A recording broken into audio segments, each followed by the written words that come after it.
Hello and welcome back to Pitch Invasion TV, and today we're at Opta's global headquarters. Opta provide data analysis for football teams, rugby teams, TV channels, everything. We wanted to come and have an in-depth look and just see what it is they do for the game. We're going to be speaking to Mr. Duncan Alexander about Opta's role within the game. Enjoy.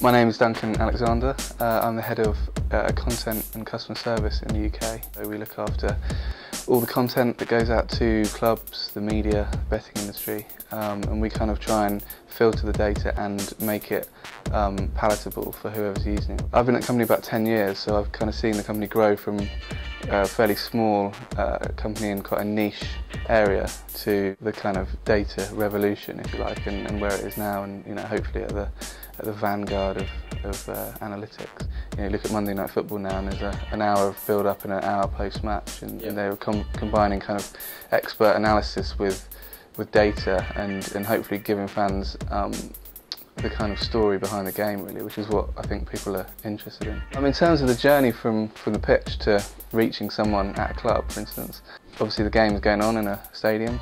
We get live video footage of games directly to our offices around the world. Some of our analysis is done in London, Germany's done in Munich. We have two people analysing a game, one per team, so one home team, one away team, and a third person who kind of quality controls. And we've got custom built software that allows using the keypad and a display of the game on a screen. Our analysts are able to basically track every event during a match. The average is about sort of 1,600 to 2,000 a game events. Obviously Barcelona have more than Stoke. And then that basically all goes into our database. And then the next level is me and my team, who basically go through that data and kind of sift out the key bits for certain customers. In terms of the number of clubs we work with, we've got our specific club-facing brand, which is Opta Pro. We work with between probably 50 and 100 clubs on varying levels. We work with MLS, and obviously we work directly with all the clubs through MLS.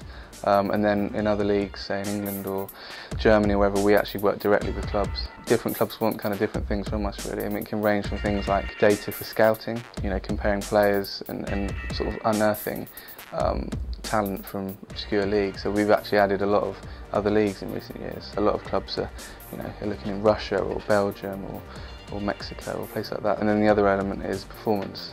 So we provide kind of performance levels for a club and then also for the opposition. In terms of sort of favourite bits of data that clubs are into, clubs obviously are fairly secretive in what they, we provide them essentially with a lot of data, and then they take it away and kind of, do with it. A bit like providing a restaurant with ingredients, they then turn it into a pleasant meal, hopefully. But people look at things like goals and assists. This player's got loads of goals, this player's got loads of assists. But it's important to remember that you could be a really good player in a bad team. There's players who create a lot of chances, but the strikers aren't very good. So I think, you look at things like chances created, and that probably is more valuable than assists in some respects. Similarly, if players are getting into good positions to shoot and having good quality shots, even if they're not scoring, often things like goals and assists can actually hide or magnify a player, good or bad. When you work the data over a long period of time, you kind of get used to sort of knowing what to look for and what's good and what's bad, I suppose. One of the key things is that we've been doing this for 10, 15 years, and really when you're doing kind of data analytics, the more data you have, the better. We've got data on the going back 10, 15 years, as I said, and that allows you to do proper comparisons of a player's career. We've got the whole of someone like Steven Gerrard's career, so you can map that and then look at if there's a player who's 21 who's got a similar profile to Gerrard did when he was 21, then that's obviously really valuable, and I think that's one of the strengths of Opta, is our kind of database. Another thing that's key to what we do is we collect everything live.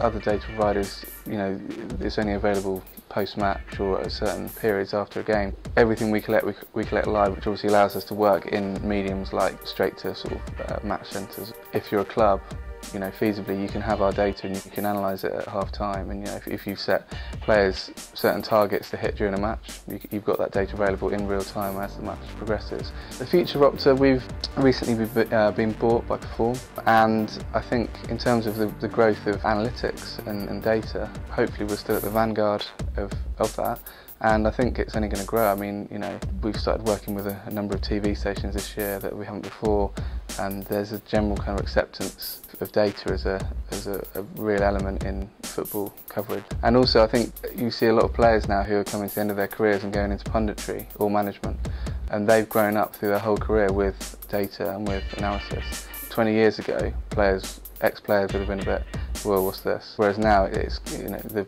transition's seamless. They're used to seeing data on players, they're used to analysing matches, so I think in terms of acceptance it's just going to kind of grow, I think. Ah! Ah! What am I doing? Why am I passing it?